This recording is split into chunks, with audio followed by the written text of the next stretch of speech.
Buenas tardes. Ya son las 6, por lo menos en mi reloj. Entonces ya vamos a comenzar la clase de ahora. Vamos a tener... Buenas tardes, me están saludando todos ahí. Muy bien. He hecho un cambio, he agregado material a la presentación que tenía de esta clase, así que decía Sismología 2, y he vuelto a cargar el archivo nuevo, así que lo pueden ustedes revisar para mejorar un poco el seguimiento. Le he cambiado esto algo, ¿no? Así que ustedes quieren pueden actualizarlo ahí viendo en el aula virtual. Como ustedes recuerdan, la clase pasada habíamos terminado viendo, bueno, las ondas, ¿no? Los tipos de onda que hay desde que nace, desde que sale donde comienza el sismo, este encuentro de las placas, de ahí cuando se mueve las placas respecto a una a la otra, que se libera la energía. Buenas tardes. Entonces se propagan las ondas P y S, ¿no? A través del sólido, de manera, en todas direcciones, por eso le llamamos ondas esféricas, se propagan en todas direcciones. Y cuando salen a la superficie, se refractan, se vuelven ondas de superficie. Entonces, en un sitio dado tenemos un instrumento sismógrafo que registra estas ondas. Las que primero llegan son las ondas P primarias y las que segundo llegan son las secundarias. Y hay ondas de superficie que llamamos las Rayleigh y Lobe, ¿no? Entonces, estas ondas en los registros que tienen se usan después para medir las magnitudes. Lo primero que habíamos visto en su aplicación era para medir la distancia focal. Y habíamos terminado haciendo un ejercicio que está también en el aula virtual, ¿no? Habíamos aplicado una expresión. Vamos a quizás a compartir eso un ratito para que ustedes lo recuerden. Por supuesto tienen que estudiar, pues no, esto no es suficiente con que ustedes vean la clase y esto, ¿no? Entonces esta fórmula hemos aplicado, hicimos un ejercicio. Como dato tenemos el intervalo entre las ondas P y S. Primero llegan las ondas P, luego llegan las ondas S, entonces ese tiempo nos va a servir para aplicar esta fórmula, y las expresiones C sub S y C sub P son las velocidades de la onda S y la onda P. Ahí están las fórmulas. La onda S y la onda P la hemos aplicado ya. Módulo de elasticidad, ρ densidad en kilos masa por metro cúbico. Mu es el módulo de Poisson, que es la relación entre la deformación axial y la transversal, ¿no? Entonces hemos hecho un ejercicio y calculado una distancia. Eso lo hicimos al final de la clase pasada. Está grabado y está el ejercicio en el aula virtual también para que ustedes lo puedan seguir. Ya está. Muy bien. Y así es como se hace, pues, la determinación del epicentro de distintas partes del mundo. Tenemos una distancia a la que ha ocurrido, otra distancia a la que ha ocurrido, y por triangulación, así como sabemos nosotros en topografía, obtenemos la ubicación del epicentro, ¿no? El epicentro, el centro en la superficie, epicentro en la superficie. El sismo ocurre a una cierta profundidad. Recuerden que hemos hecho una clasificación de los sismos en superficiales, intermedios y profundos. 70 kilómetros, la mi gran mayoría, ¿no? 70 a 300, los intermedios, y más de 300 hasta 700, que es donde se acumula la energía en las placas tectónicas. Tiene más o menos ese espesor hasta que se vuelven a fundir a astenósfera, ¿no? Por eso es que no hay sismos a mayor profundidad. Bien, ahora los mismos instrumentos, no los mismos, otro grupo de instrumentos que también registran aceleraciones, que llamamos acelerógrafo. Bueno, el sismógrafo también es un acelerógrafo, ¿no? Pero la diferencia está en que estos registran sismos fuertes, movimiento fuerte, dice acá.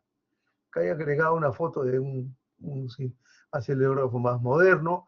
Ya terminan, pues, y ahora funcionaban con tarjetas de memoria, ahora ya directamente a través de internet, los más modernos te envían la señal.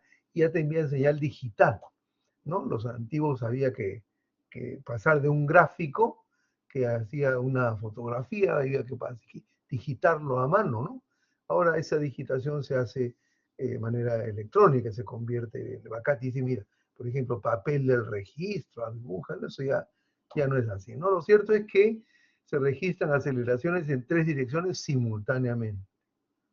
Ajá, dos horizontales y una vertical. Este, oeste, norte, sur y una vertical.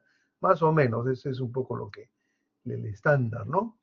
Y la diferencia importante, además de ser instrumentos que tienen, digamos, otro rango de sensibilidad, son más duros, por así decir, y registran aceleraciones que son las que nos interesan a nosotros, que son las que mueven los edificios, pues. Si es muy ligera la aceleración, no nos afecta a las construcciones, ¿no? Todas las construcciones entonces requieren aceleraciones de cierto nivel, por eso usamos estos instrumentos. Y funcionan de manera eventual, o sea, están detenidos, stand-by como el televisor, ¿no? Cuando se registra una aceleración vertical usualmente, que excede un nivel que se ha registrado, o sea, graduado, ¿no? Como un disparador, un gatillo, y en un disparador, entonces se conecta y empieza a funcionar. Las tres al mismo tiempo. Termina el sismo y sigue grabando por un tiempo hasta que se detiene y espera el próximo temblor. Así funcionan los acelerómetros. Entonces son acelerómetros de movimiento fuerte, funcionan de manera eventual. ¿Qué producen? Producen lo que llamamos aquí acelerogramas. ¿Cómo es un acelerograma? Bueno, vamos a ver varios, ¿no? Pero acá tenemos primero una muestra, mira, muy típico, muy bonito. Un acelerograma es un gráfico de la aceleración del suelo versus tiempo. Es un registro sísmico, aceleración versus tiempo, es el movimiento del terreno. Eso es lo que nosotros registramos. Acelerogramas, aceleraciones. No registramos intensidades, ¿ah? No registramos magnitudes, registramos aceleraciones. También para el cálculo de las magnitudes es el acelerograma o el sismograma, cuando te lo produce un sismógrafo que tiene mucha mayor amplitud. Entonces, el acelerograma tiene este registro. Esa es la manera técnica que nosotros tratamos de hacer, ¿no? Aquí entramos a este tema, por favor. Esto es una cosa que tenemos que tenerla siempre presente. Eso es lo que vamos a tener a la mano. El acelerograma. Aceleración versus tiempo. Bueno, y también tiene varias partes. Pues primero comienzan las ondas P, es menos intenso. Luego las ondas S llegan y entonces se registra con mayor fuerza, ¿no? Y luego va entonces decayendo. Si nosotros integramos las aceleraciones con respecto al tiempo, obtenemos un gráfico que es la velocidad del suelo, la velocidad con respecto al tiempo. Y si integramos la velocidad respecto al tiempo, obtenemos la aceleración, el desplazamiento con respecto al tiempo, ¿no? Entonces, cada uno de esos tiene su máximo. La máxima aceleración del suelo, la máxima velocidad del suelo y el máximo desplazamiento del suelo. Cuando termina el sismo, ¿cuánto es la velocidad? Cero, ¿no es cierto? Se detiene. Porque estos instrumentos no tienen una línea acá como está hecha acá, sino graban así. Luego hay que pasarle la línea base, se llama la corrección de la línea de base. Y lo que se hace es integrar, hay ciertas técnicas, ¿no? Integrar la aceleración de un sentido en el otro para que al final tengamos velocidad cero. Así se hace, ¿no? Entonces, ya tenemos velocidad cero y tenemos el registro corregido. Bien. ¿Qué caracteriza un acelerograma de otro? Características del acelerograma, ¿ya? O registro sísmico. Entonces, ¿qué cosa es la característica? ¿Qué lo caracteriza? Aquí hay tres propiedades que son características de cada uno. La duración del sismo, o sea, largo, en tiempo, ¿cuánto dura? Dos, la amplitud de la aceleración, o sea, en este gráfico, ¿cuál es la amplitud? El mayor valor en el gráfico. Claro, en el de acelerogramas hace la máxima aceleración.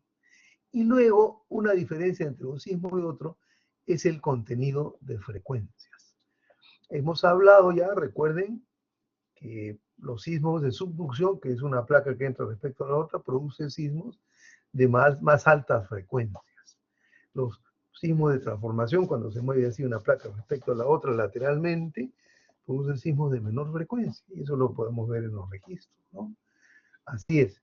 Entonces, si tienen frecuencias altas, también producen armónicas y producen sonido, producen ruidos que ya, eso recuerdan que lo discutimos el otro día, todos ustedes me escribieron ahí, entre 20 Hz y 20.000 Hz, ¿no? Así es, entonces oímos, para nosotros los sismos son ruidosos porque son de subducción y tienen frecuencias altas. Y claro, eso también va a ser afectado por el suelo en el que atraviesa el sismo. Así es, sí, claro. Entonces, si el suelo es duro, entonces ese movimiento pasa, digamos, con frecuencias altas y eso está registrado en el acelerograma. Entonces el acelerograma ya refleja no solamente el contenido de frecuencias de la fuente del sismo, ¿no? Del mecanismo del sismo, sino cómo atravesó el suelo y si mantuvo o se filtraron sus frecuencias altas.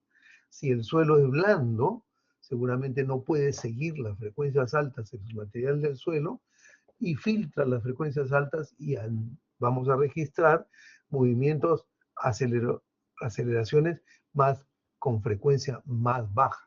Entonces el acelerograma sí tiene esas características, ¿no? Por favor, ténganlo en cuenta, esto les vamos a preguntar. Aquí hay una comparación muy interesante de 4 acelerogramas registrados en Lima, en el centro de Lima, básicamente, en el suelo, en el conglomerado de Lima. Esto lo he tomado de una publicación que su profesor Fernando Lázares ahí de la UNI. La ventaja que tiene, por eso me gusta mostrarlo, es porque son, fíjense, 4 sismos diferentes. Y como ustedes aprecian, todos los registros son diferentes. ¿Ah? Eso tengan presente. Así como las personas somos todos diferentes, pero sin embargo todos tenemos extremidades, de cabeza, en fin, ¿no es cierto? Pero todos tenemos diferente altura, diferente peso, diferentes características. Igual los sismos. Cada sismo es diferente. Y por eso es que no diseñamos para un sismo, para este o para el otro. Tenemos que tomar una especie de estándar, ¿no? A ver, estos son todos en Lima. Fíjense ustedes. Este primero es el del sismo de 1966. 17 de octubre de 1966. Yo era alumno como ustedes, estaba en 5º año, ¿no? Este es bien típico. Esta forma que ustedes ven acá, una forma, pequeña amplitud de la parte de las ondas P y luego llegan las ondas S y se mantiene fuerte por un cierto tempito, y luego empieza a decaer, ¿no? Se van atenuando las ondas. Es muy típico de los registros de subducción. ¿Por qué ven ustedes una mancha acá? Porque hay tantos ciclos que ya no se distinguen. Yo tenía que estirar esto mucho para empezar a ver los ciclos, ¿no? O sea, esto indica que tiene un contenido de frecuencias altas. Ya, ¿cuánto dura este sismo en este registro? Acá está 40 segundos, 60 segundos, un poco más de 60 segundos. 1 minuto es lo que está registrando. Claro, sigue, ¿no? Sigue, pero ya muy baja amplitud. Cuando ustedes escuchan un temblor que se está yendo, es como que hay un vehículo que se aleja, ¿no? Bueno, pero ya digamos esta parte es así. Entonces viene la onda P, la onda S, y luego va decayendo. Es muy bonito, como una hipérbola, ¿ves? Es asintótico como una hipérbola. El siguiente es este de acá abajo, el sismo del 31 de mayo del 70, que fue pues en Chimbote, Huaraz, un poco lejos de Lima, ¿no? Entonces el registro no está muy claro, entonces aquí falta seguramente una parte, pero miren que ¿cuál es la máxima aceleración de este? 269 centímetros sobre segundo cuadrado. Acostumbrémonos a compararlo con la gravedad. Si nosotros redondeamos la gravedad a 1000, este es más o menos 27% de la gravedad. Es una aceleración importante, es una aceleración horizontal. 27% de la gravedad. Entonces, digamos, si una persona pesa 70 kilos, es como que le empujáramos en el máximo pico, ¿no? Con 20 kilos de empuje horizontal. Díganme si es fuerte o no. Para una persona que pesa 70, que le empuje con 20 kilos. Ah, es fuerte. Claro. Lo que pasa es que esto dura una fracción de segundo, felizmente. Entonces, como un tope así, ¿no es cierto? Fuerte. Entonces, claro, la estructura demora en reaccionar, felizmente. ¿Ya? Pero así es como es el sismo, no es una fuerza horizontal constante. Así es. Tiene un contenido de frecuencia, ¿no? Entonces, 70 segundos, máxima aceleración, 27% de la gravedad y alto contenido de frecuencia. Este siguiente tiene una una aceleración máxima de 104 nada más, ¿no? Pero claro, un terremoto aquí en Lima se sintió más o menos, pero no, claro, no es tanto como en Ancash, ¿no? Allá lastimosamente no teníamos instrumento. Aquí está registrado más corto, ¿no? Distinto. Este de acá arriba a la derecha es el del sismo del año 74. Recuerdan que ese que hemos hablado que es el último sismo moderado que hemos tenido en Lima. Lima, o cerca a Lima. Este está frente a Lima. Este fue su epicentro en Huacho, Barranca, por allí. Este frente a Lima, al Callao. Entonces tenemos 47 años de este sismo que debería repetirse, pues. Mira, esta es la componente norte-sur, esta es la componente oeste-oeste, son dos horizontales. Este es mucho más largo, 100 segundos. Y ustedes aprecian, miren, acá hay un pico, ¿no? Que acá se presentan varios.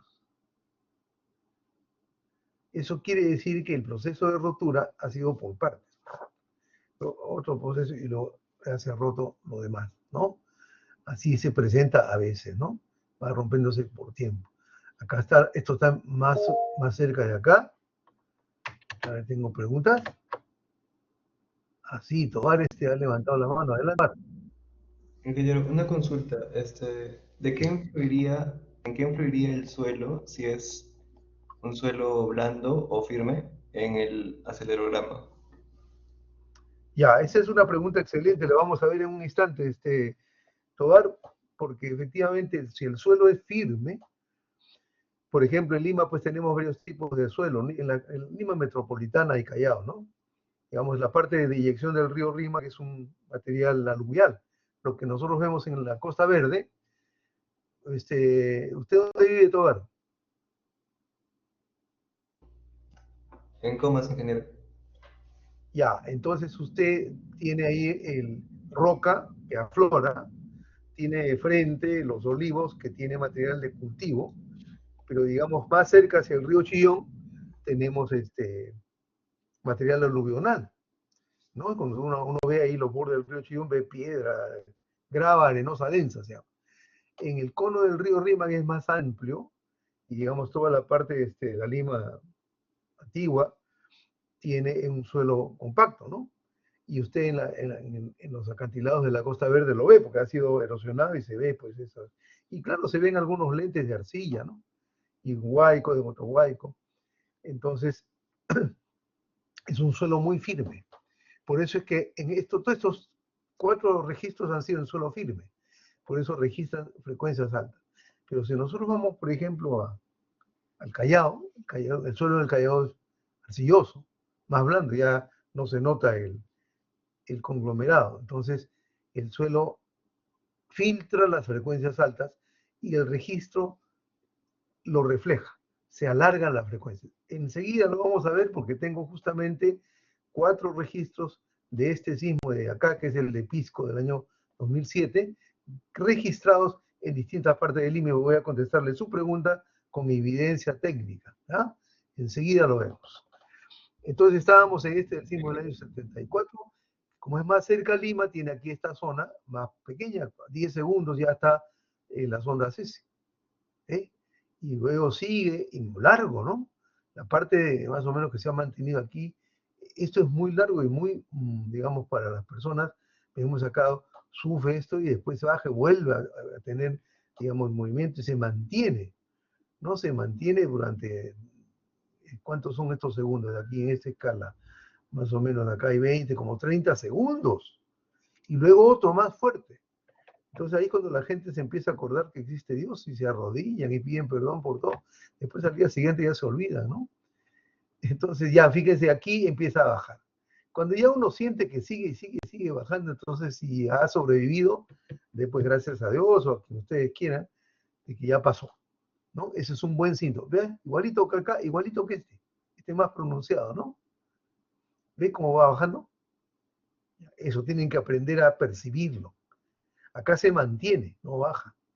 Nosotros son terremotos moderados, no son sismos leves. Los sismos leves duran muy poco, pero los moderados ya están durando un poco más. Acá tenemos por lo menos 60 segundos y la parte fuerte tiene 20 segundos. Algo así. Entonces, si ustedes ven que los primeros 20 segundos la cosa ya empieza a bajar, bueno, ya terminó, ¿no? Este es el sismo de Pisco que registrado acá en Lima. Pisco está, pues, como ustedes saben, a 250, casi 300 kilómetros, ¿no?, de Lima. Entonces vino atenuado. Pero mira la longitud, ¿no? O sea, este sismo ha sido de magnitud importante porque hemos tenido más duración. Acá dice 160 segundos. Sin embargo, la máxima aceleración registrada en Lima es solamente 6% de la gravedad. Y claramente hay dos movimientos. Primero ese, viene acá, sube, se mantiene, y luego otro movimiento, ¿no? Otra rotura, así, del suelo, que nos da como dos partes del movimiento del suelo. Este ha sido registrado en el Consejo Departamental de Lima, del Colegio de Ingenieros. No sé si ustedes conocerán, está en la calle Marcone, entre Marcone y Prescott. Ahí tenemos un nuevo local, ¿no? En Marcone, Prescott, y la calle de Barcelona. Ahí está. Y el suelo es el mismo que este de acá, que está en el Parque de la Reserva. Este estaba al lado de la avenida Arequipa, donde ahora están las fuentes de agua. Cuando se construyeron las fuentes de agua, se cerró esta estación, y yo justamente era decano del Colegio de Ingenieros antes que ocurriera esto, y pusimos ahí un instrumento, porque no teníamos un instrumento en zona firme en Lima. Entonces esto sí se puede comparar, porque es el mismo suelo, así como me preguntó hace un momento Carlos, ¿no? Ya, entonces este es el suelo firme. Ok, aquí está la respuesta, Carlos. Entonces nosotros tenemos, no será, ¿no?, que nos preguntó. A ver, acá tengo varias, allá todos eran para saludar nomás. Muy bien, Carlos Ali fue que nos preguntó. Oye, Carlos, entonces aquí está, mira. Influencia del sitio, o sea, del suelo en los acelerogramas en Lima. Ese mismo sismo de Pisco, este de acá, aquí lo hemos puesto en 4 sitios distintos. Acá está el de San Isidro, acá está la componente norte-sur 58, acá está la componente este-oeste 54. Bueno, son parecidas, ¿no? Muy bien, entonces los colores indican el tipo de suelo, ¿no? Suelo bueno, intermedio, suelo blando. Estas ya son zonas de malaza, pues, de relleno, de terreno ganado al mar, ¿no? Y esta ya, el colmo ya de monte y basura. Entonces, aquí tenemos 4 registros en suelos diferentes. El verde es el conglomerado firme, y tenemos aquí 54 centímetros sobre segundo cuadrado y frecuencias más o menos altas, ¿no? Aquí está. El anterior fue registrado aquí. Aquí está el Parque de la Reserva entre San Isidro, entre Jesús María y La Victoria, acá, ¿no? Es el mismo suelo, cerquita. Entonces aquí está. Pero fíjense ustedes, vámonos al extremo, al Callao. Acá está en la Dirección de Hidrografía y Navegación, la punta en realidad, ¿no? A ver, vean las diferencias. No hay diferencias entre la duración, lógicamente, ¿no? Pero sí hay diferencias en dos cosas importantes. La amplitud, la aceleración. Cuando el suelo es más blando, amplifica la aceleración. Ah, sí, mira, pues, de 54 a 95. Casi el doble. Ajá, casi el doble. Y además, ¿qué observan ustedes en el gráfico? Como que se hace más ralito, ¿no? Más expandido. O sea, tiene frecuencias más bajas, periodo más largo, periodo más corto. Este movimiento es más lento por el suelo más blando. Ahí lo ven ustedes. Entonces cambia el contenido de frecuencias con el suelo blando, se vuelve más lento el movimiento, y eso tiene consecuencias en los edificios que tienen también periodo más largo. En los que tiene el movimiento más rápido, el periodo del movimiento del suelo es corto. Entonces los edificios que tienen periodo corto van a tener más amplificación, y los edificios que tienen periodo largo van a tener menos amplificación. Eso es física, es conceptual. Por eso es importante que nosotros aprendamos bien a cómo caracterizar, para ver cuánto va a afectar o no a mi edificio, si mi edificio es más alto o más bajo, ¿no? Mira, acá está Carlos, mira el río Chillón que estábamos hablando, tiene también unas partes del suelo bueno, ¿no es cierto? Este es acá Los Olivos, acá es un suelo intermedio, mucho de cultivo, ¿no? Acá también sí hay un suelo que está de buena calidad firme en la base del cerro. Lo malo es que acá hay cerro, ¿no? Entonces la roca va a hacer que, a ver, veamos acá. Este es el registro aquí en la UNI, en el SISMIT. Está cerca al cerro, pues como todos ustedes saben, el campus de la UNI está cerca al cerro. En el caso de la Universidad Ricardo Palma no tanto, hay una distancia hacia los cerros, ahí está pegadito. ¿Qué observan ustedes en comparación? A ver, primero, la aceleración ha aumentado, 73,54. Ajá, ¿y eso por qué? Bueno, posiblemente por el efecto local, en que las ondas que inciden al cerro regresan, se reflejan, y hay como en el borde de un lavatorio, cuando uno mueve, ahí en el borde hay mayor aceleración, hay un mayor movimiento, una mayor amplificación, y aquí se ve reflejado, miren, realmente 73, 50% más. ¿Qué ven ustedes con el dibujo? Se ve todavía más azul que este, o sea, frecuencias todavía más altas. ¿Por qué? Por el cerro, porque es más rígido, frecuencias más altas. O sea, si nosotros vamos a la roca, en la roca será el movimiento de mayor frecuencia. Si vamos a un suelo firme, será un poco menor. Y si vamos a un suelo blando, será un poco menor todavía. Las frecuencias. Este último fue registrado aquí donde yo vivo, en La Molina. Había un instrumento acá en mi casa. Ya lo llevaron, ¿no? Yo también vivo muy cerca al cerro, pero en un suelo arenoso. ¿Cuánto es la aceleración? 78. Ajá, más que acá, ¿no? Y casi con tan altas frecuencias como el del Rima. ¿Por qué? Está claramente que es el terreno, el afloramiento rocoso, que hace que aumente la aceleración por esta zona de contacto. Entonces, así es como nosotros vemos la influencia del suelo en los registros sísmicos. Listo, Carlos, completa tu respuesta. Sí, ingeniero, muchas gracias. Ya, para todos, ¿ah? Eso les voy a preguntar. Mañana hay práctica, tienen preguntas sobre todo este tema. Vamos a avanzar. Tenemos que avanzar entre intensidad, magnitud e intensidad. Entonces, acá los efectos del sitio. ¿A qué se deben? Al tipo o perfil del suelo. ¿Qué cosa influye en el suelo? Las propiedades mecánicas y la estratificación. ¿Ya? Cuanto más, digamos, si yo tengo el estrato, cuando más potente el estrato, más alto, el movimiento seguramente va a ser más lento. Cuando menos potente el estrato, el movimiento va a ser más rápido. Luego la geología de la zona, como acabamos de ver, porque si en la geología de la zona yo tengo afloramientos rocosos, voy a tener reflejo de las ondas. Por ejemplo, en el caso en La Molina, pues hay afloramientos rocosos a ambos lados. Ustedes van camino a Cieneguilla y Cerro por los dos lados. Entonces hay una, una interacción de estas ondas que hace que sea más amplificado ese movimiento, ¿no es cierto? Y luego la topografía, por ejemplo, en las zonas de la Cortes, en la zona de la Costa Verde, tenemos los acantilados que están cortados, ¿no? Muy bien, aquí les quiero mostrar acelerogramas de otras partes de todo el mundo. Son distintos, vamos a ver las naturalezas que hay. Veamos este de Kobe, por ejemplo. El sismo de Kobe es producido por una falla transversal, ¿no? Y movimiento vertical, 1 metro, así. No es de subducción, sino de transformación. Vean el registro. La magnitud no es muy grande, 7. ¿Ah? Produjo aceleraciones del 62% en la gravedad. ¿Por qué? Por la cercanía. Miren qué chiquitito esto de él. Estaba pues a 20 kilómetros. Entonces, rápido ha llegado las ondas S, pero con un periodo más bien bajo. Eso es fatal para las construcciones de edificios altos, ¿no? Bajo el periodo, comparado con los nuestros que son de periodos muy altos, a frecuencias, acá mejor, ¿no? Frecuencias altas o periodos bajos. ¿Ve? Ya.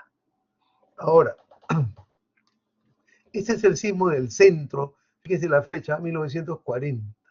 Por muchos años fue el sismo más grande que se había registrado en el mundo. 35% de la gravedad. Es un sismo también de una falla de transformación. Vean ustedes, bien raro, ¿no? Y su frecuencia más bien baja. Este es del año 94 en California, el sismo de Northridge.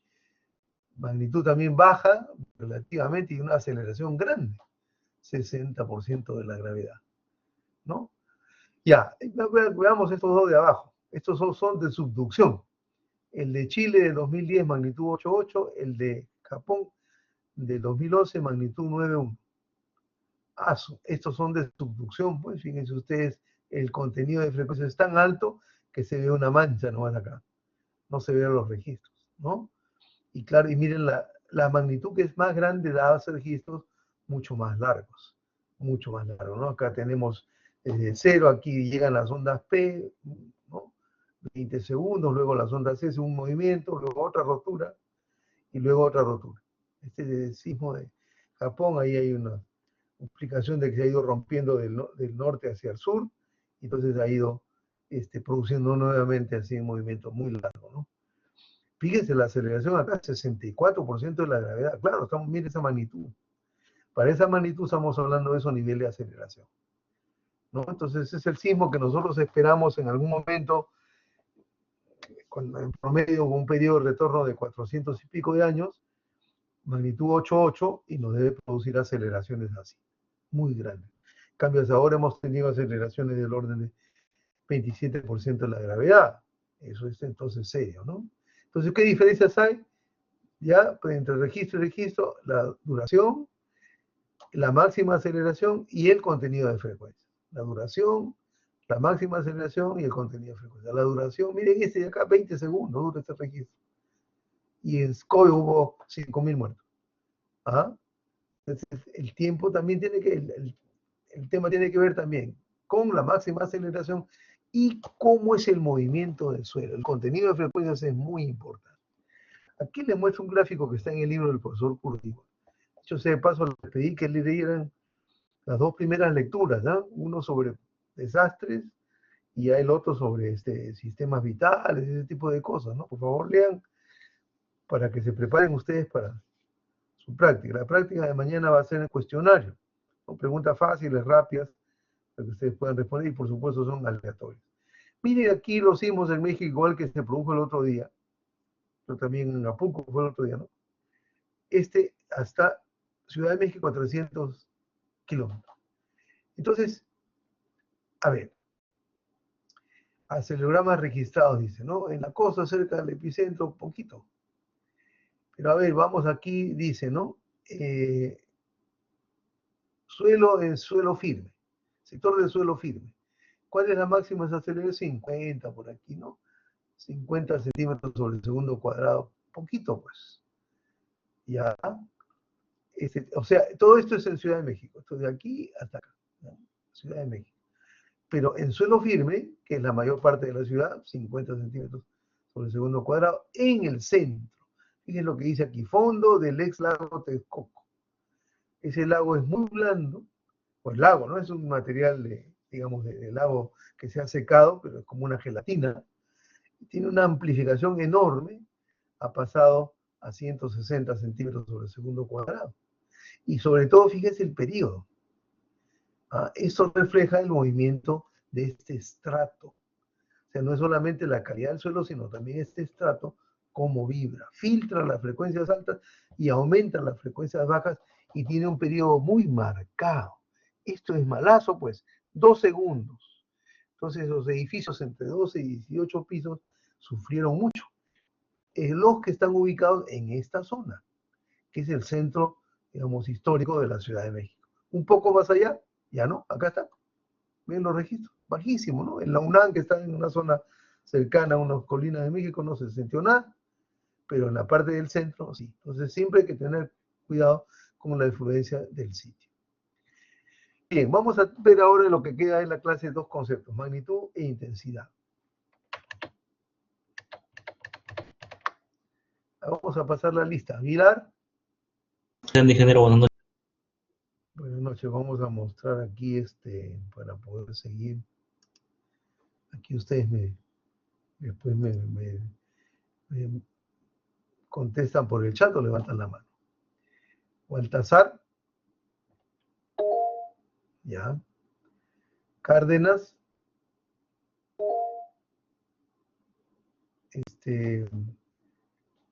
Hay dos Cárdenas, perdón. Cárdenas Alcarraz, sí, ya dijo, ¿no? Cárdenas Alcarraz. Ok. Cárdenas More. Luisa Fernanda fue la primera en llegar a la clase. Buenas noches, ingeniero, presente. Luisa Fernanda, como es, ahí vi que había llegado primero que nada. Caicho. Caicho. ¿Dónde está Caicho? Chaviguri también estaba temprano. Ciesa. Ya.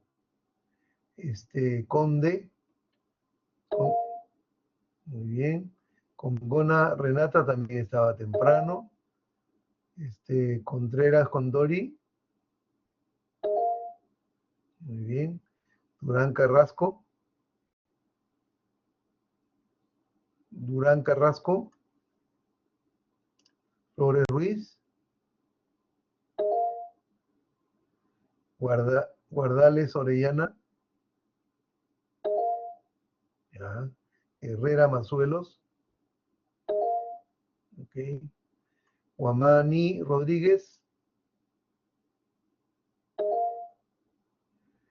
Guapaya Villanueva.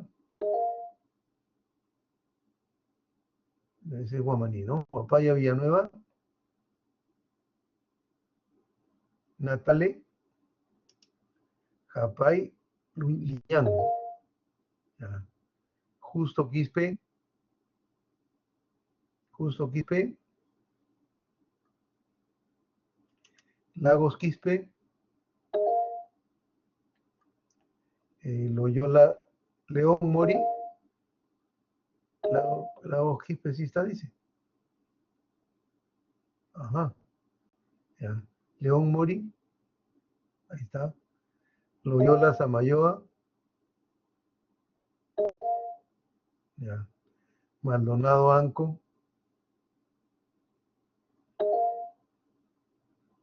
Malpartida Alarcón. Malpartida Alarcón. Isaí.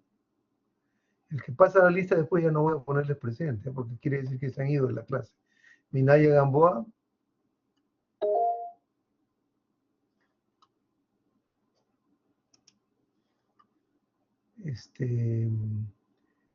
Montes Sumarriba. Presente, ingeniero. Buenas noches. Buenas noches. Oviedo Zúñiga. Muy bien. Pachas Castilla. Pachas Castilla. Palacio Rivera.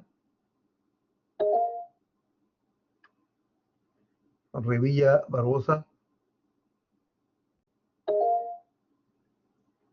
Reinaga Gómez.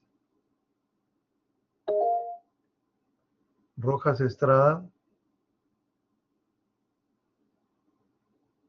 Rojas Estrada. Romero Mendo.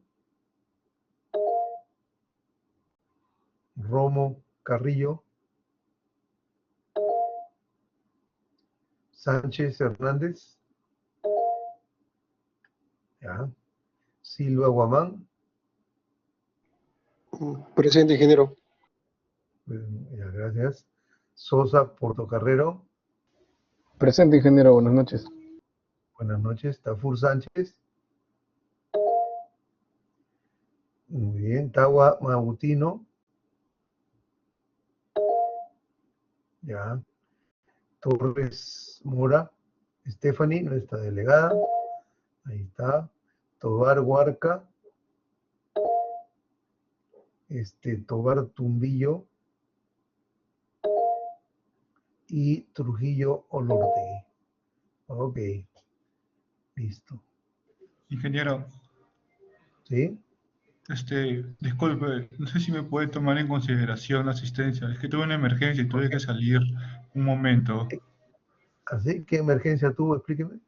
Lo que pasa es que, como yo vivo en San Juan del Lurigancho y no tengo agua, entonces, como soy, se puede decir, la persona encargada de traer agua, porque vivimos muchas personas donde vivo y tengo a mi abuela también. Entonces, Oye, son unos inútiles. Cuando yo fui ministro, hubo ese problemón de la inundación. Teníamos cisternas por todo lado y había sí, abastecimiento. Y ahora no sé por qué estos no. ¿Cómo se apellida usted, Juan Alexander? sí, ingeniero, disculpe. ¿Cómo se apellida usted? Justo Quispe. Justo. Ya. Sí, ingeniero. Ok. Muchas gracias. Comprendo y lamento que esté pasando usted por ese tema. Disculpe, ingeniero. Igual, gracias. No hay problema. Está bien. Entonces, seguimos. Magnitud. Esto sí quiero que lo tengan claro, pues por favor. Mira la diferencia en magnitud. Las he puesto aquí juntas para que ustedes lo claren. Díganme cualquier pregunta más. ¿Qué mide la magnitud? Dice, mide la energía liberada. O sea, el tamaño, entre comillas, del sismo. Es un único valor para cada sismo. Hay varias escalas, magnitud local o Richter, magnitud Canamorio de momento sísmico, magnitud de ondas superficiales, magnitud de ondas de cuerpo. Ya, pero el hecho que haya varias escalas no quiere decir que haya varios distintos valores en la misma escala para el mismo sismo. Un sismo tiene una sola magnitud, ¿ya? Solo mide el tamaño, o sea, cuánta energía se ha liberado. Y en cambio, la intensidad se refiere a la fuerza del sacudimiento del suelo en un lugar determinado. Recuerden, en los principios de diseño que también les vamos a preguntar, que los tengan claro, ¿no? Habla de los principios de diseño de sismos moderados que puedan ocurrir en el sitio, o sismos severos que puedan ocurrir en el sitio. Así es. Por eso es que moderado y severo lo caracterizamos con intensidades. Entonces, la intensidad es la fuerza del sacudimiento del suelo. No es el daño en la estructura, el suelo. Yo uso, vamos a ver enseguida cómo responden las personas, qué daños hay, qué pasa con el entorno, para estimar la intensidad, que es la fuerza del sacudimiento del suelo. ¿Ya? Muy bien, también tiene sus escalas, pues. Entonces está la de Mercalli modificada, MM, por sus iniciales. También la escala MSK, o se llama Escala Internacional de Intensidades, hay otras más también. ¿Ok? Entonces son dos cosas. La magnitud sí se calcula, ¿no? En cambio la intensidad se estima. Se estima. ¿Ya? Ok, entonces ya está la diferencia. Uy, eso me olvidé de quitar, mira. La magnitud la desarrolló el profesor Charles Richter. Aquí he puesto su foto para que ustedes lo vean. El profesor Richter, una foto de hace, ¿cuánto? 60 años. En el año 1935 para sismos registrados en California, ¿no? La definición original es ML, logaritmo de la amplitud de micras, o sea, micras milésimas de milímetro, registrada en un sismómetro Wood-Anderson. ¿Y qué caracteriza este sismómetro? Un periodo, un poco largo, un porcentaje de amortiguamiento, beta es 80%, es muy amortiguado, y una amplificación de 2800. Fíjense la amplificación que tienen esos instrumentos. Por eso es que decimos que son de gran amplificación, porque sirven para registrar sismos pequeños, porque a muy larga distancia, ¿no? Este estaba estandarizado en la definición original de Richter a 100 kilómetros del epicentro. Por eso la definición de Richter original no se usa, a pesar de que todos los periodistas se dicen magnitud Richter, no, deberían decir magnitud local. El nuevo tema de la magnitud local. Bueno, acá hay un nomograma del libro de Bolt, donde está, dice, un registro del sismógrafo. Yo mido la amplitud máxima, entro acá en milímetros y tengo un nomograma que me da la amplitud en milímetros y la distancia o el tiempo entre la llegada de la onda P y la onda S. Nosotros hemos aprendido esto, ¿no es cierto? Con la distancia, con la diferencia del tiempo, hemos aprendido a calcular la distancia. Entonces aquí con la distancia y la amplitud me da la magnitud. Pero estrictamente, esa es magnitud local, estrictamente la de Richter es a 100 kilómetros, ¿no? Y con ese instrumento. Entonces, si no está, es ahí, nada. Entonces yo copio ahora, esto he modificado, está en el aula virtual nueva, antes lo tenía en una tabla. Magnitud local, ¿no? Hace referencia a la escala Richter, se define como logaritmo de la amplitud máxima del registro en función de la distancia epicentral y menos logaritmo de una amplitud para el sismo de magnitud 0. Entonces hay corrección que hay que hacerle a la magnitud para que sea la magnitud local, M sub L. Acá falta una letra, ¿no? Para el sismo. Ya está. Muy bien. Luego tenemos la magnitud de ondas de cuerpo, su símbolo M sub B, M minúscula sub B. Considera la relación entre la amplitud y el período predominante de la componente vertical del registro sísmico para onda P o S. Ondas de cuerpo no solamente se registran al otro lado de la Tierra, ¿no? Claro, localmente sí. Acá, en esta magnitud, es simplemente la mayor amplitud. No dice qué onda es. No interesa la onda. ¿Ya? Por si acaso, ¿ah? En cambio acá sí, estamos hablando de la onda P o la onda S, que se registran. Entonces, Cuando estoy al otro lado del planeta solo me llegan ondas P y S, ¿no? En micras. T es el periodo, Q es un factor de atenuación de la onda y es un tema ya de los geofísicos, delta la distancia epicentral, H la profundidad focal. Acá hay unas tablas de corrección para esto. La magnitud de las superficiales fue muy popular por mucho tiempo para sismos grandes. Sismos con foco superficial con la amplitud medida con las ondas Rayleigh. Las ondas Rayleigh son ondas de superficie, con periodos entre 18 y 20 segundos, solamente 20 segundos. Imagínense un periodo de 20 segundos. Cuando les he hablado de los sismos aquí en Lima, decíamos que tienen alta frecuencia. No dije, ¿no? Pero la frecuencia predominante de la onda fundamental es entre 5 y 7 ciclos por segundo. 5 o 7 Hz. Imagínense ustedes, ¿no? 1, 2, 3, 4, 5, 6, 7, en un segundo. Por eso nosotros sentimos, pues, este movimiento tan rápido, ¿no es cierto? La inversa del periodo, ¿no? La inversa de un quinto, 0,2, de un séptimo, punto 0, bueno, punto 0,12 por ahí, punto 12 de segundo es el periodo de unas ondas en nuestro medio, bien cortito. Y acá estamos hablando de 20 segundos. Porque cuando estamos hablando de ondas de superficie que van muy lejos, llegan muy atenuadas. Entonces llega muy lento. Bueno, sobre esa base ha desarrollado Gutenberg esta fórmula, ¿ya? Delta es la máxima amplitud del desplazamiento del suelo en micras, este es el periodo, y este es delta, la distancia epicentral en grados. 3,3 es el mínimo que da esto. Esto puede ser 0 y 0, y esto da 3,3 como mínimo. En esto acá hay un error, ¿no? No me había percatado, perdón. Ya lo corregí.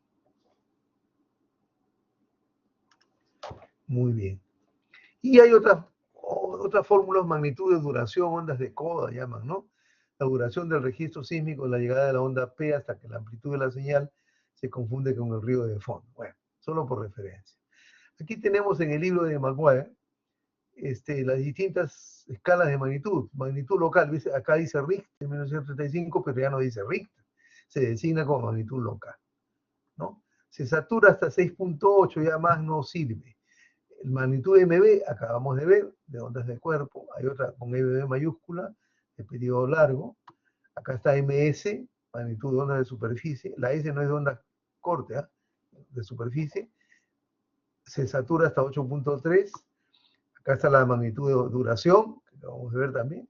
Y la magnitud de Kanamori o de momento sísmico, MW. Esta es la que se está usando ahora modernamente. Por un tiempo se usaban las MS o ML y ahora MW están estandarizando.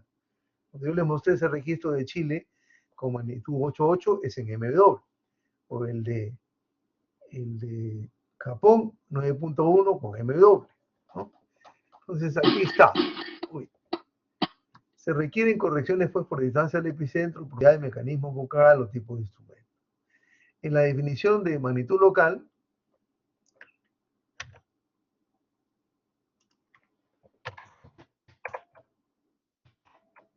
ML, ¿no? ¿Dónde está?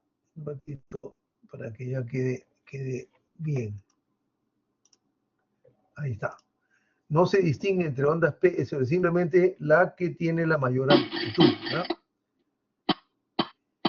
Es habitual medir las ondas de cuerpo, en cuyo caso no tiene la magnitud de MB. Esto es con ondas P o S, en cambio acá no.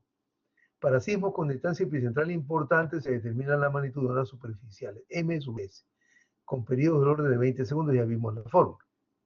Y se puede transformar pues de MS a MD, ¿no? Por ejemplo, Sarria para Sudamérica ha hecho esta fórmula. MS es mejor que ML como medida del poder destructivo de un sismo. Luego viene el momento sísmico. ¿Qué cosa es el momento sísmico? Bueno, es la medida más consistente del tamaño de un sismo. Así como tenemos, cuando hay pues fallas transversales, una fuerza con respecto a la otra que mueve, ¿no? Entonces es como si fuera pues el brazo por su distancia. O sea, el momento no se refiere a tiempo, sino a par de fuerzas, que se estima de manera indirecta, ¿no? Como la geometría de la falla, la profundidad del foco y el desplazamiento máximo producido en un sismo. Entonces se multiplica hasta M sub 0, es el momento sísmico, el área de la falla, el desplazamiento medio sobre el área de falla y el módulo de corte. Me he olvidado de quitar estos sonidos, ¿no? Aquí está Kanamori, les he puesto la foto de Kanamori, de Caltech del año 85, ¿no? Está el área de la falla acá, ¿no? El desplazamiento y el módulo de corte, por ejemplo, acá está en unidades de toneladas por metro cuadrado o dinas por centímetro cuadrado. ¿Por qué? Porque en esta expresión acá que dice magnitud Kanamori, su símbolo es MW, se calcula así, 0,67 longitud logaritmo de M0 menos 10.7. Y el M0 en dinas centímetros, ¿no? Por ejemplo, el sismo de Alaska de 1964, que tienen ustedes la película y espero que la hayan visto, en magnitud de ondas superficiales se le asignaba 8,4. Cuando lo transformamos a MW sale 9,2, más que el sismo de Japón del año 2011, ¿no? El sismo de Chile del año 60 se le asigna ahora 9,5 y antes era 8,5 acá. Yo tenía aquí un calculito de esta fórmula, permítame que a ver si lo encuentro por acá. Acá está en Excel, ¿no? A ver, me doy como datos, dice longitud de la falla de 300 kilómetros, altura 100 kilómetros, el área son 30.000 kilómetros cuadrados. ¿Cuánto se ha desplazado? 3 metros.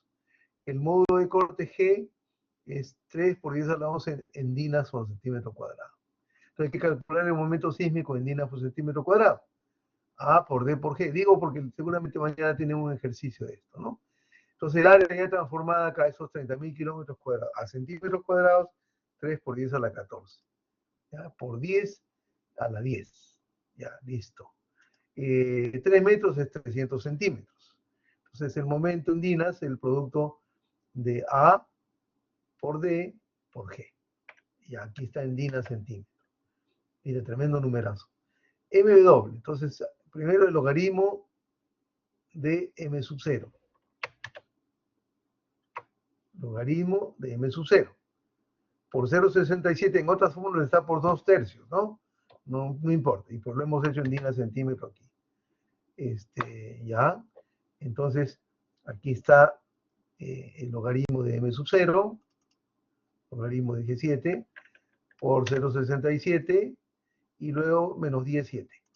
8,35 me sale la magnitud en Kanamori. Es facilito de aplicar, tengan nomás cuidado con las unidades y en qué unidades está el módulo de rigidez al corte. Por ejemplo, está en toneladas metro cuadrado, hay que transformarlo. Bueno, fíjense ustedes aquí, pueden ver la equivalencia, que el tonelada por metro cuadrado es 10 a la 5 dinas sobre centímetro cuadrado. ¿Ya? Para que puedan hacer esa transformación. Bien, aquí tenemos una comparación de escalas de magnitudes, hecha por el profesor Didris hace tiempo ya. Entonces, acá tenemos en el eje horizontal magnitud de momento, o sea, MW. Y en el eje vertical tenemos varias otras unidades. Entonces, si yo quiero comparar magnitud momento con magnitud momento, me sale lógicamente una recta a 45 grados. Aquí está, M igual MW. Entonces, MW aquí 4, aquí tiene que ser 4. Así 6, aquí tiene que ser 6.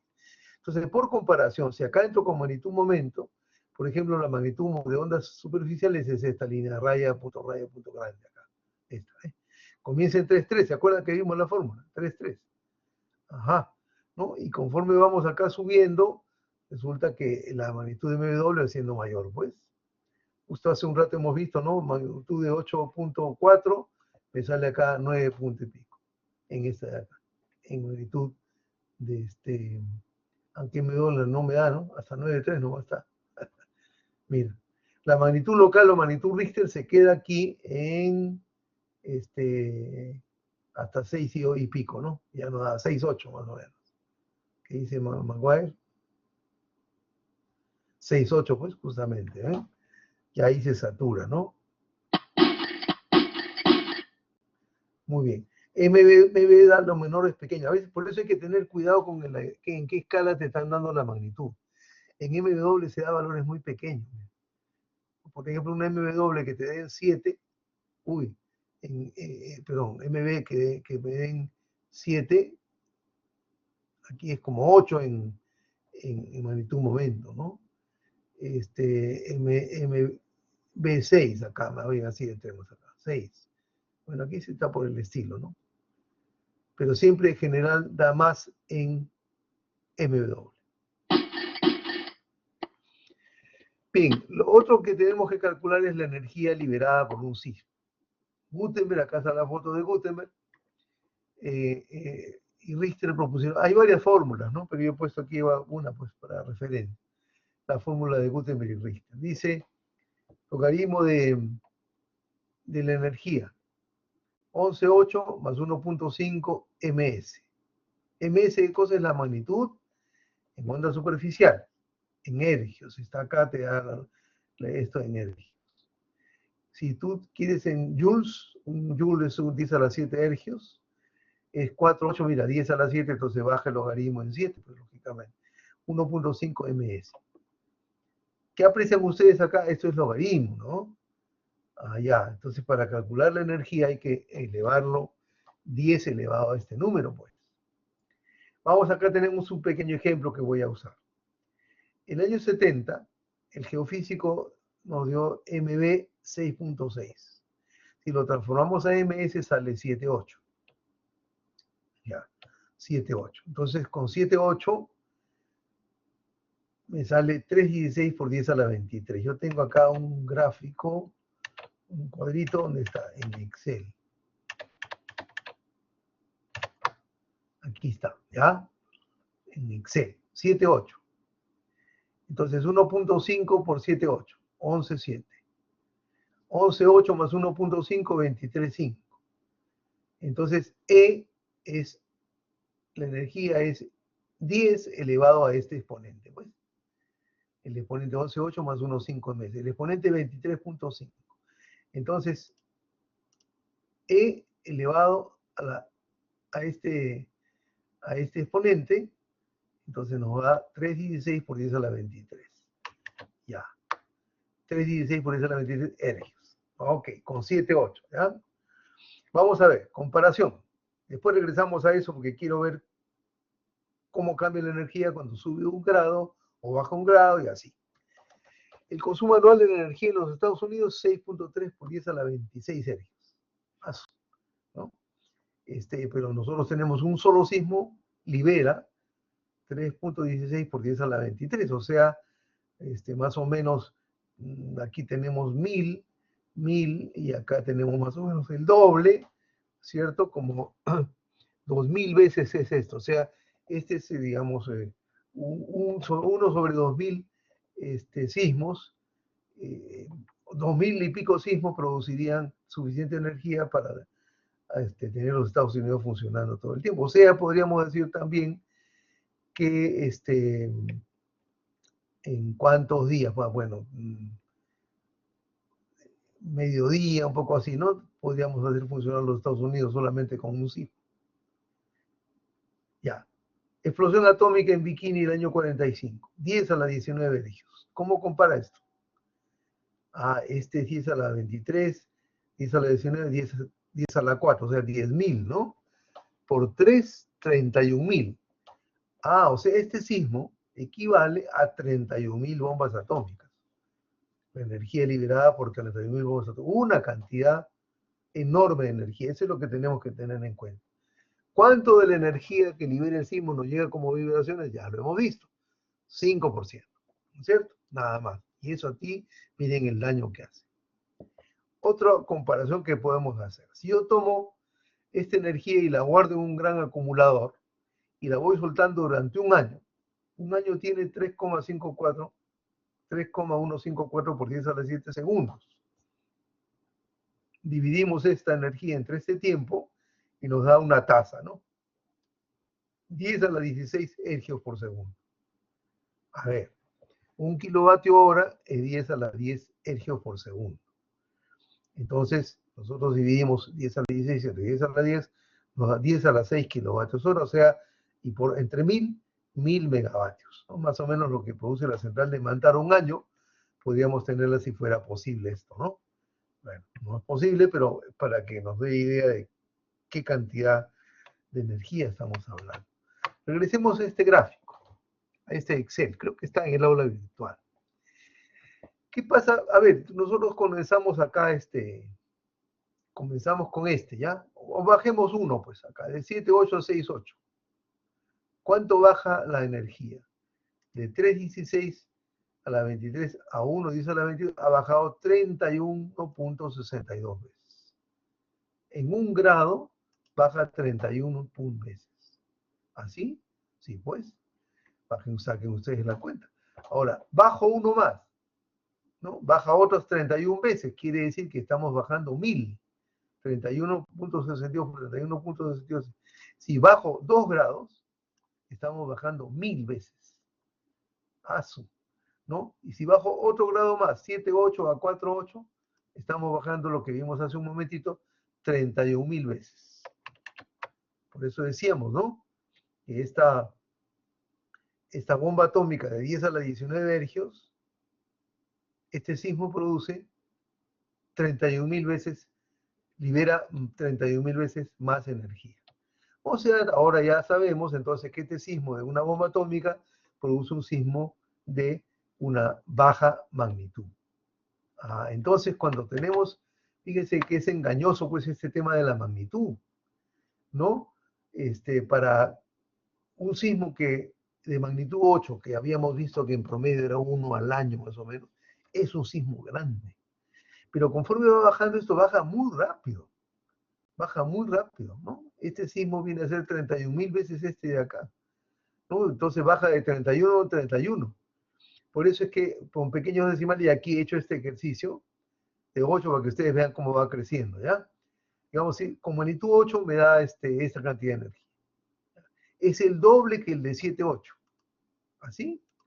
Sí, pues, el doble del de 7. Solamente con 0.2 decimales estamos en doble en la cantidad de energía. Si ahora subo con respecto al punto de 8, 8.1, subo 1.41. A 8.2, otro 1.41, entonces ya estamos en 2. Ajá. Raíz de 2, pues 1.41, ¿no es cierto? Ya estamos en 2. Si subimos de 8 a 8.3, estamos en 2.8 veces, casi 3 veces. A 8.4, 4 veces. A 8.5, 5 veces. A 8.6, 8 veces.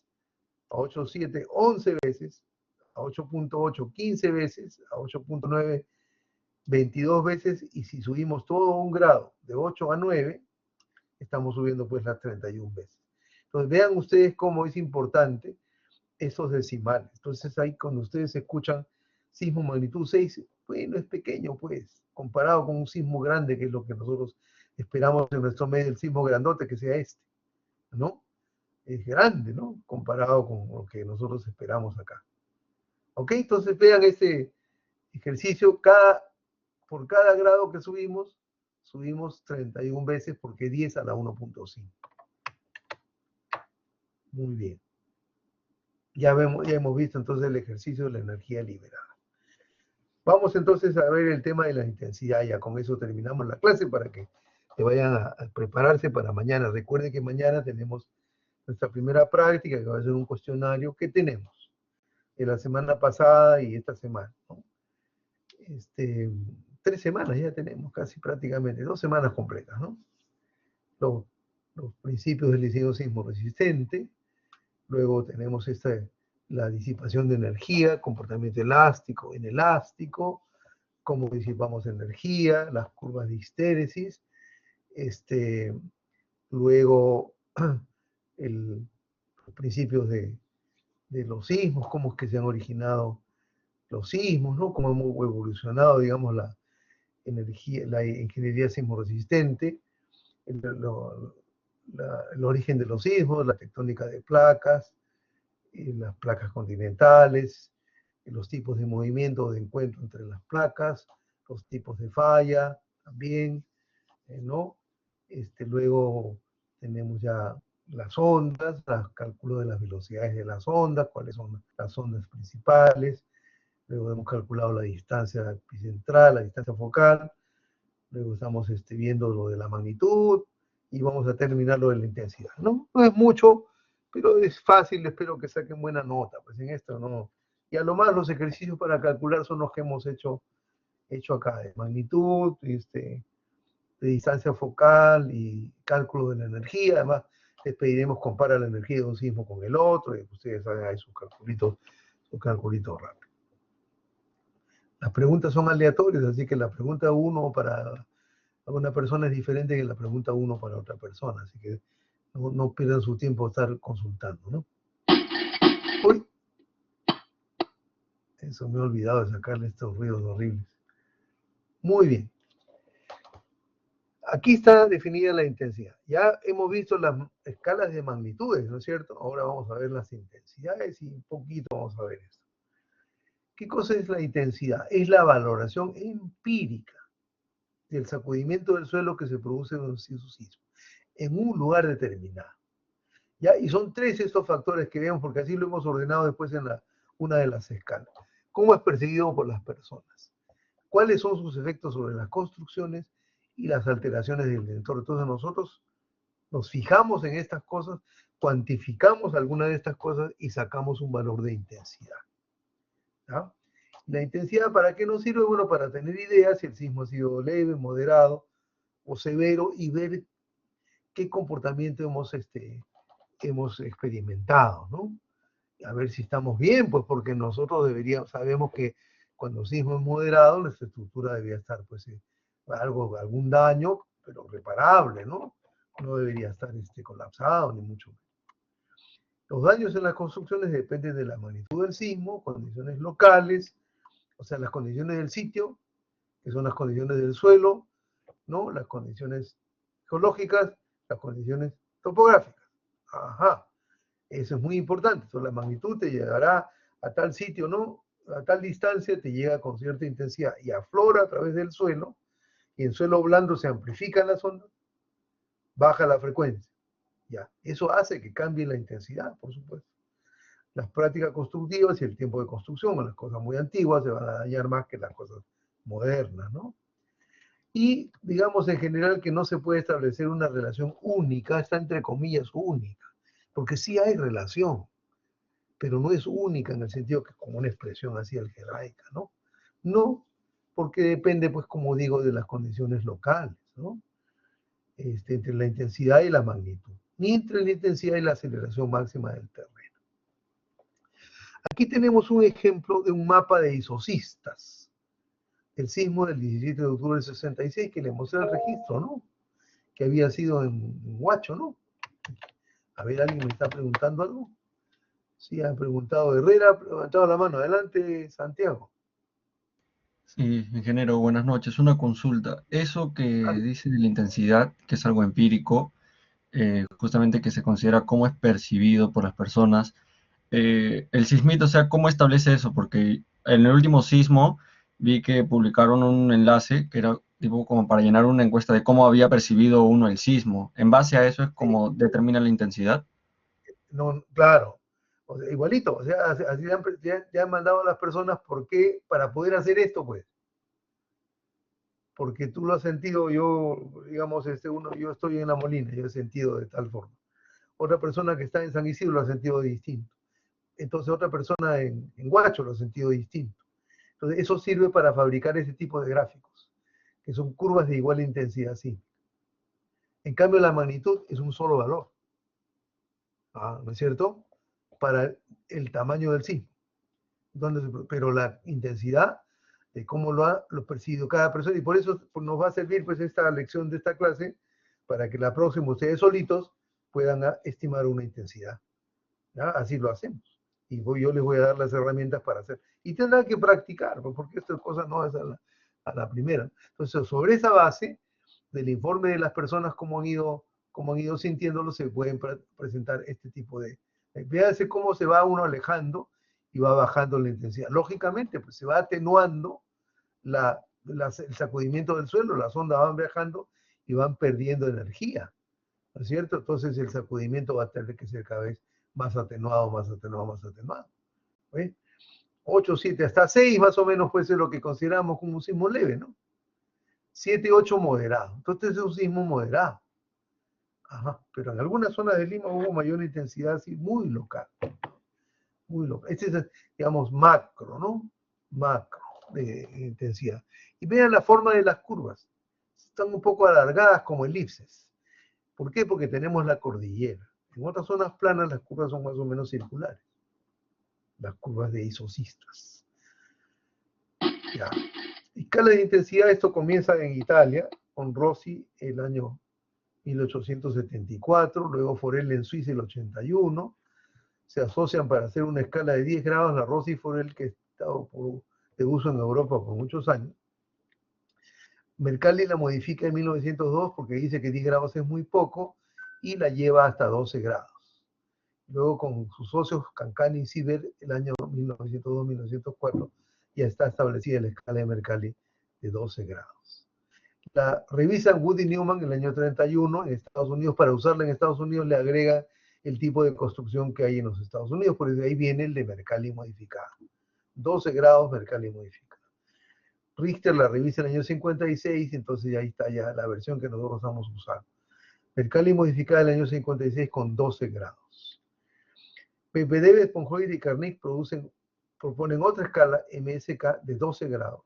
Es una escala muy técnica, también de intensidades. Se llama Escala Internacional de Intensidades, la MSK. Por las iniciales de este señor, pues MSK.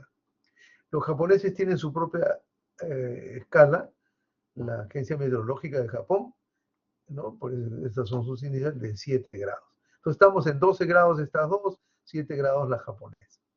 Entonces se mide de acuerdo a cómo las personas perciben el sismo, los daños que causan las edificaciones y los efectos en la naturaleza.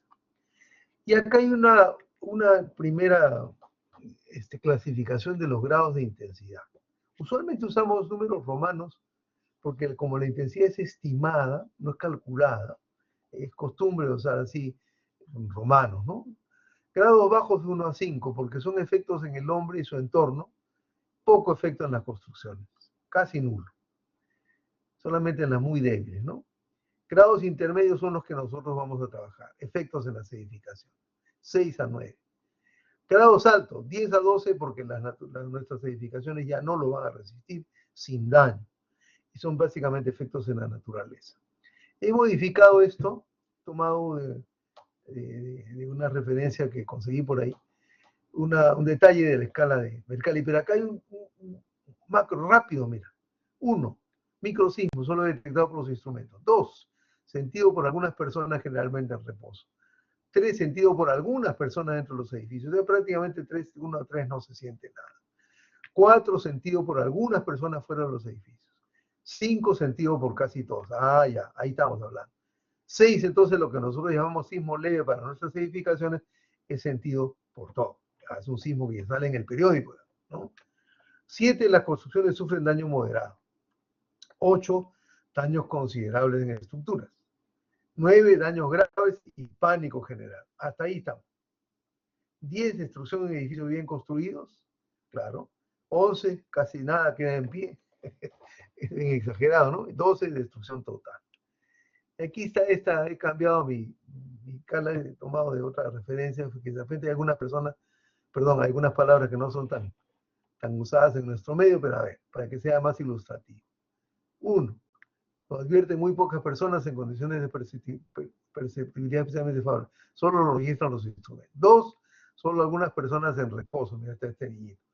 Ubicadas en los pisos superiores de edificios. 3. En el interior de los edificios y casas no se distinguen claramente que su naturaleza es sísmica, aparece el paso de un vehículo liviano. 4. Los objetos colgantes oscilan visiblemente, sentido por todos en el interior de los edificios y las casas. La sensación percibida es semejante al paso de un vehículo pesado. En el exterior la percepción no es tan general. 5. Sentido por casi todos, aún en el exterior. Durante la noche muchas personas se despiertan, los líquidos oscilan dentro de su recipiente y aún pueden derramarse, los objetos inestables se mueven o vuelcan. Ya ustedes ahí tienen para caracterizar los sismos leves. 6. Lo perciben todas las personas. Este es un sismo leve que sale en el periódico, ¿no? Ya mira, ahí va la gente, está saliendo, ¿eh? Se siente inseguridad para caminar.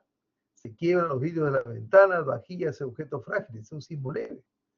Los muebles se desplazan y se vuelcan. ¿De qué depende la diferencia entre desplazar y se vuelcan? Del contenido de frecuencias del movimiento. Si el movimiento es de muy alta frecuencia, los muebles se desplazan, caminan. Pero si el contenido es de baja frecuencia, entonces los muebles tienden a voltearse. ¿Ve?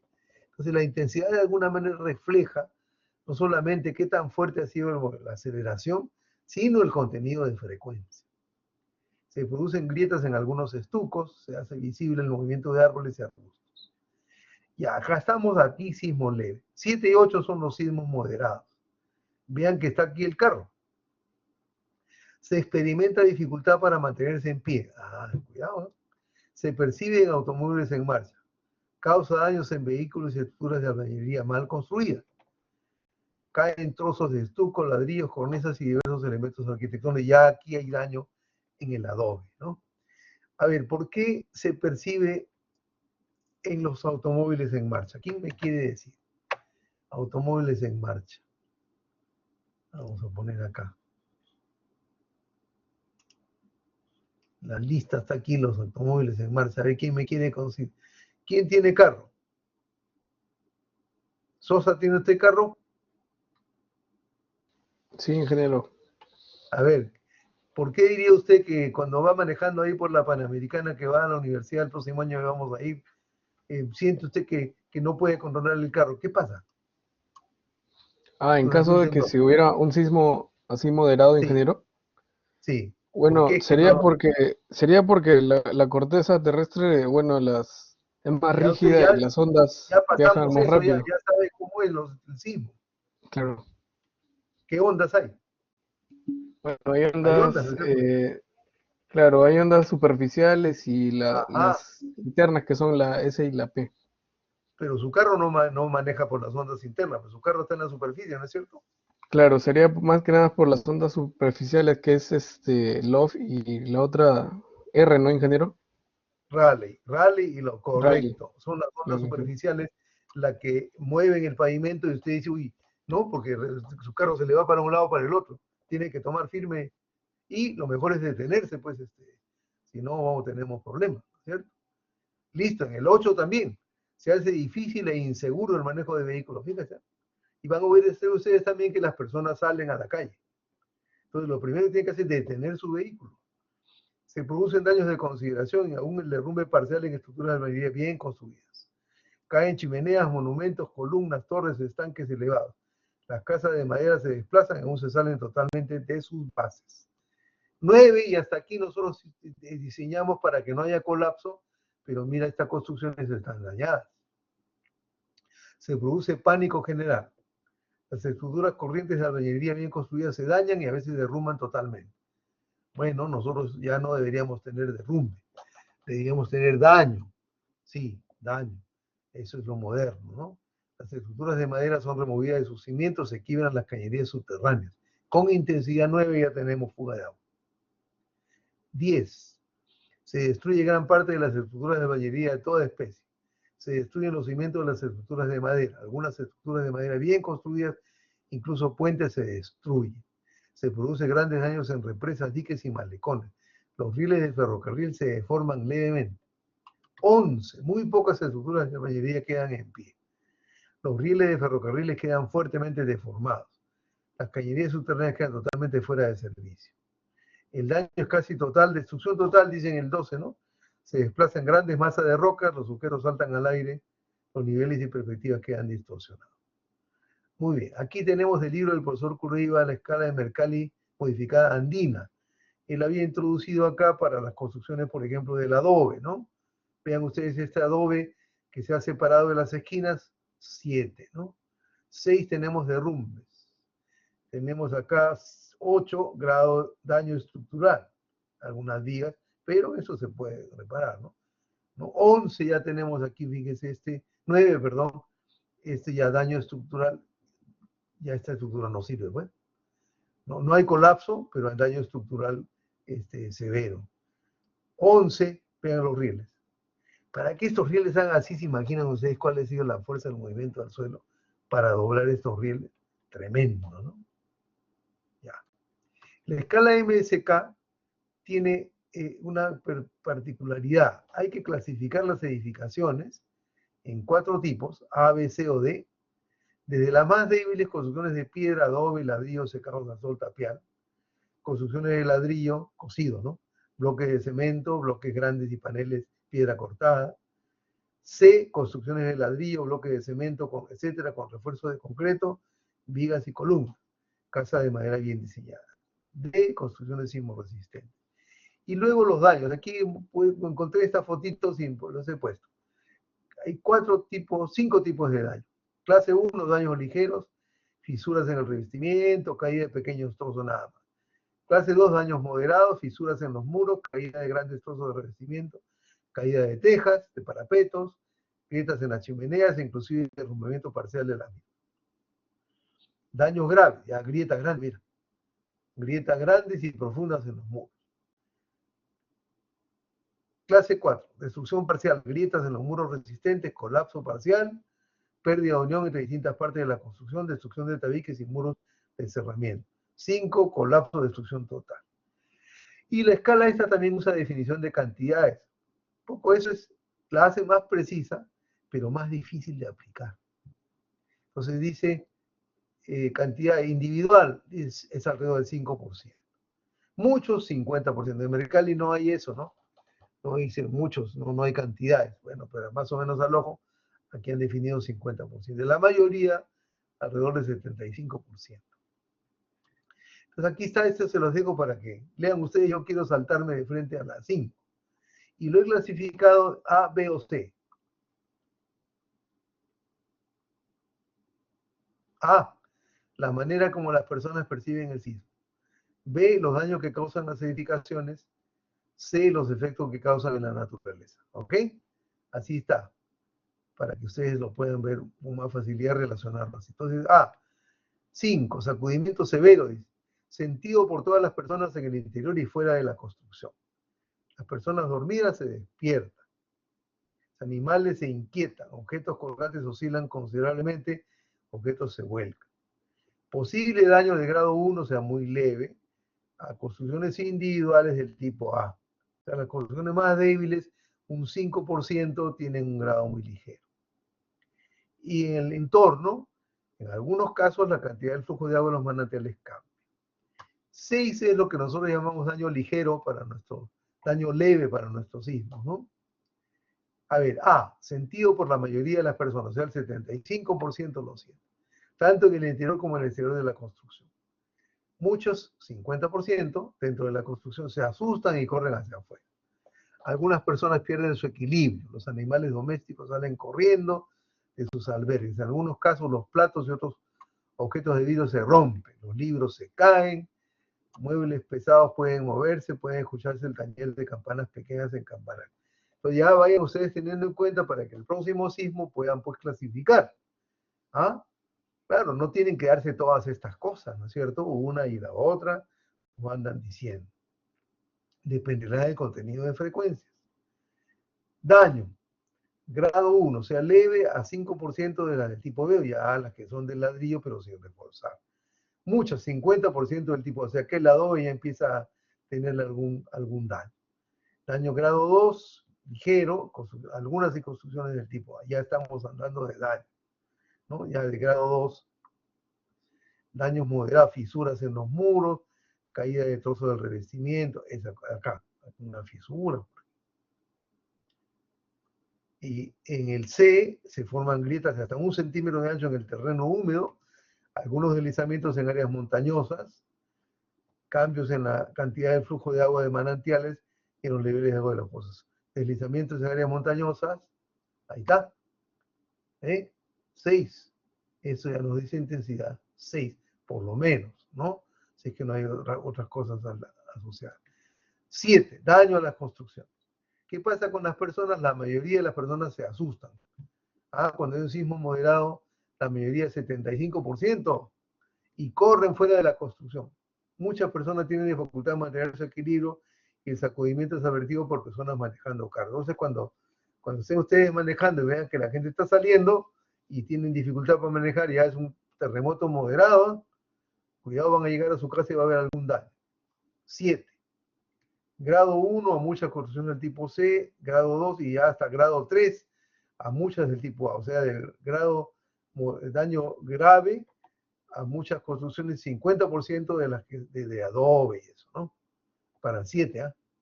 Grado 4 ya, fíjate, a construcciones individuales del tipo A. En algunos casos, deslizamientos sobre carreteras en pendientes empinadas y grietas en carreteras. Roturas en uniones de tuberías. grietas en los cercos de albañilería, se forman ondas en superficie del agua, el agua se enturbia debido a que el lodo se levanta. Niveles de agua en pozos y flujo de la cantidad de agua en manantiales cambia. O sea, el nivel del agua subterránea cambia porque se inclina el terreno. Entonces, algunos sitios bajan, otros suben. Casos individuales de deslizamiento de arena grava en los ríos. 8, fuerte daño a las construcciones. Entonces, 7 y 8, sismo moderado. Miedo y pánico. Con intensidad 8 es pánico, ¿no? Aún personas manejando carros son desconcertadas. Fíjense que en grado 9 es pánico general. ¿Ah? Pánico general, ustedes no hemos pasado por eso todavía. En algunos sitios se rompen ramas de los árboles, los muebles pesados se mueven, y algunas veces se voltean. Algunas lámparas colgantes se dañan. Estamos en 8 ya.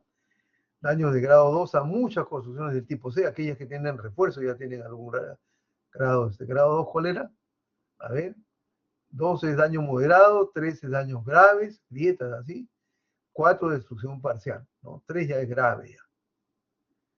Entonces acá estábamos. Grado 3 a edificios individuales, o sea, el 5% de las edificaciones que tienen refuerzo ya tienen grado grave. Grave y ocasionalmente grado 4, colapso parcial a la del tipo B, de ladrillo pero sin refuerzo. Y 4, colapso parcial, y grado 5, colapso total al adobe, tipo A. O sea, con intensidad 8, el adobe colapsa. 7 ya tiene mucho daño, 8 colapsa. Eso es un buen indicador también porque en nuestro medio hay adobe. Casos individuales, daños a tubería, monumentos y estatuas. ¿Por qué los monumentos y las estatuas se caen o se mueven? Porque son estructuras isostáticas. Solo tienen un apoyo. Dependen de su base, ¿no? Por eso es que se voltean, pues. ¿No? Y las lápidas se voltean, acá está. Cercos de piedra son destruidos. Deslizamientos pequeños en pendientes empinadas de bajadas y subidas en carretera. Grietas en el terreno alcanzan varios centímetros de ancho, ya tenemos ahí, ¿no? Se agrieta el terreno. Aparecen nuevos cuerpos de agua. Algunas veces los pozos secos se llenan de agua y los que estuvieron funcionando se secan. En muchos casos la cantidad de flujo de agua de manantiales y de agua de los pozos cambia. Vamos hasta el 9, ¿ya? Entonces, pánico general, daño severo a los muebles, animales salen precipitadamente, mugen, braman o gritan. Los animales se desorientan, ¿no? Daño B, 9, ¿eh? Ya tenemos nosotros daño severo, ¿no es cierto? Daño grado 3 y ocasionalmente grado 4, construcciones del tipo C, aquellas que tienen ya refuerzo. Grado 4 y grado 5, las del tipo B, o sea, aquellas que son de ladrillo pero sin refuerzo. Grado 5 a muchos edificios del tipo A, colapso total, ¿no? Monumentos, columnas y pilares se voltean. Daño, o sea, por ejemplo, esta autopista del sismo de Kobe, que se volteada, la intensidad 11. Rotura de algunas tuberías subterráneas, en algunos casos los rieles del tren se comban, ya vimos, y las carreteras se dañan. Las planicies son inundadas y se notan depósitos de arena y lodo. Un gran número de grietas finas aparece en el terreno. Una pregunta, Stephanie, el profesor Grimari proyectó la película de Kobe, ¿no? Sí, ingeniero. Stephanie. Ah, ya. Entonces ya han visto las autopistas y los edificios dañados. Ustedes ya pueden aplicar, ve esas autopistas con un solo pilar al centro. Voltea, pues. En cambio, las que tienen 2 columnas se dañan, pero no se voltean. Muy importante, ¿no? Y también vieron ahí en los cementerios todas esas lápidas caídas. Todos esos son indicadores de este nivel. Esto es intensidad 7 en la escala japonesa. Los taludes se rompen por fuerza cortante, por deslizamientos, frecuentes deslizamientos y desintegración del terreno, grandes olas en la superficie del agua. 10, fíjense, ya no hay mención a lo que pasa con la gente, porque acá decía pánico general. Ya no hay que más puede el pánico general, y hay infarto general. No hay. ¿Sí? Solamente hay el daño, grado 4, ocasionalmente grado 5, construcciones del tipo C, grado 5 a muchas del tipo B, grado 5 a muchas del tipo A. ¿No? Daño amenazante a presas y terraplenes, bien bravo, cuidado, daños serios a los puentes, ¿no? Ligero movimiento de rieles de tren, rotura, combadura de la tubería subterránea, cobertura de asfalto de carretera con una superficie ondulada. Grietas en el terreno son de hasta unos pocos decímetros. Como dice, se abre el suelo, dice la gente, ¿no? Y algunas veces hasta 1 metro de ancho. Algunas fracturas aparecen paralelas a los cursos de agua. Caída de rocas sueltas en pendientes inclinadas, posibles deslizamientos mayores sobre riberas de ríos y litorales empinados. El agua salpica de canales, lagos y ríos y aparecen nuevos lagos, eso hay. Ya 11, 12, pues daños serios aún en edificaciones, puentes y presas y rieles de trenes bien construidos. Esto nosotros no diseñamos para esto, ¿no? Cuando ocurre un sismo, eso lo que no queremos es que haya colapso. Ya ustedes leen pues el resto. Yo comparo la intensidad, acá está Rossi Forel con 10 grados, mira cómo Mercalli hizo pues esto para ampliar 10, 11 y 12, ¿no? Porque solo había hasta 10. La escala japonesa tiene solo 7, más o menos equivale a 11. Aquí en la escala MSK, y con la MI son muy parecidas, hay pequeñas superposiciones muy difíciles de ver. Tengo otro gráfico que he conseguido un ex alumno mío, si quieren pueden, son básicamente iguales. Mira, del 1 a 2 aquí hay una pequeña diferencia, el 3 aquí es más amplio, pero el resto básicamente igual. Pero sí vi esto, me interesó para quizás algunos pueden interesar. Una cierta referencia del libro de Bol de aceleraciones, ¿no? Con intensidades, mira, 5 o 6, cuando ocurre el sismo de intensidad 6, tenemos aceleraciones Paquiti, pues recuerden que vimos 58 centímetros sobre el segundo cuadrado para el sismo de Pisco. Mira, pues a 5 o 6, eso está correcto, ¿no? Pero ya intensidades 7 o 8, estamos hablando de entre 10% hasta 30%. Justamente lo que teníamos en el sismo del año 66, 27%, y en el sismo del año 74, 20% de la gravedad. Eso está bien. Cuando tengamos un sismo entonces de intensidad 9, vamos a subir hasta 50, 55%. O de repente hasta 60%. Y esto es serio, ¿no? Esto es serio. Tengámoslo en cuenta, por eso lo he puesto ahí como referencia. Y finalmente conseguí esto, interesante, para decir, bueno, ¿cómo es? Este es el sismo de Atico de junio del año 2001. Acá están sus isocistas. Mira, sus isocistas. 8. 7 a 8 en esta zona cercana aquí en la costa, ¿no? Acá está Chala, acá está Camaná, hubo tsunami aquí en Camaná, aquí está Atico, ¿no? Cerquita al norte, 7, 8. Pero en la ciudad de Arequipa ya estamos hablando de intensidad 7. En Tacna también 7. Sin embargo, yo les voy a mostrar después en la próxima clase daño en este tipo, y aquí, a pesar que ha sido 7, porque tenemos construcciones, efectos locales. ¿Ya? Entonces aquí va, cómo varían las intensidades, se va atenuando. Y en este otro gráfico que he puesto acá, es una colección de datos para el mismo sismo, magnitud local, 6,9. O sea, digamos lo que era Richter, ¿no? Calculada por el IGP, con 2 estaciones. Este es el número de estaciones. Luego veamos ondas superficiales, que es el que viene de fuera, de los Estados Unidos, te decía 7,9, 84 estaciones. Y cuando se pasa a la MW, que es la que ahora usamos prácticamente todas, te da 8,2. Los americanos daban 8,4, ¿no? Pero 8, fíjense que de ondas superficiales de 7,9 pasamos a 8,2. No le hagan caso al resto que no se usa. Principalmente se usa la magnitud local, la de ondas superficiales, y ahora la magnitud momento o de Canamón. Entonces este sismo tiene 8. El de Pisco, 8. 7,9, 8, ¿no? Hemos tenido ahí el de Pisco. Y eventualmente, como digo, esos son sismos pues, que pueden catalogarse como moderados, ¿no? Ya está. Bien, entonces, estoy contento porque hemos avanzado más o menos regular. Y para que tengan material para la práctica de matemática. Hay bastantes preguntitas, ¿no? Sobre esto de que hemos visto ahora, está grabado, está también en el aula virtual. Revisen toda esta información y lean lo que les he dado de la lectura del libro del profesor Kuroiwa, para que con esto pues van a verse, digamos, estimulados ustedes para sacar una buena nota el día mañana, ¿no? Son unas cuantas preguntas que las está preparando el profesor Rimari sobre un cuestionario que tenemos ahí. Siempre preguntamos lo mismo, ¿no? No es nada nuevo. Ustedes tienen que demostrar que aprendieron, miren, ¿no?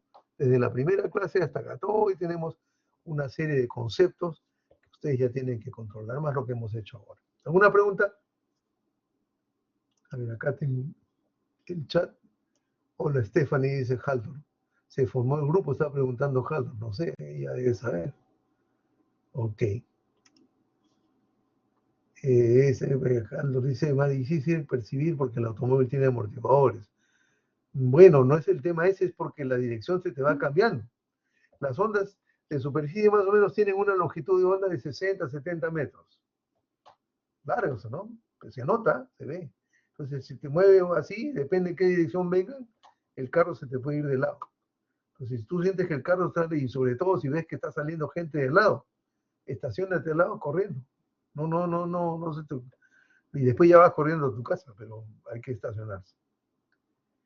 Muy bien, no hay preguntas entonces para la práctica, ya todos estudien y conmigo nos estamos viendo el día miércoles entonces, ¿no? Ingeniero, una consulta. Sí, dime, te escucho. ¿La nota de la primera práctica es solo el cuestionario o se va a promediar con alguna otra cosa?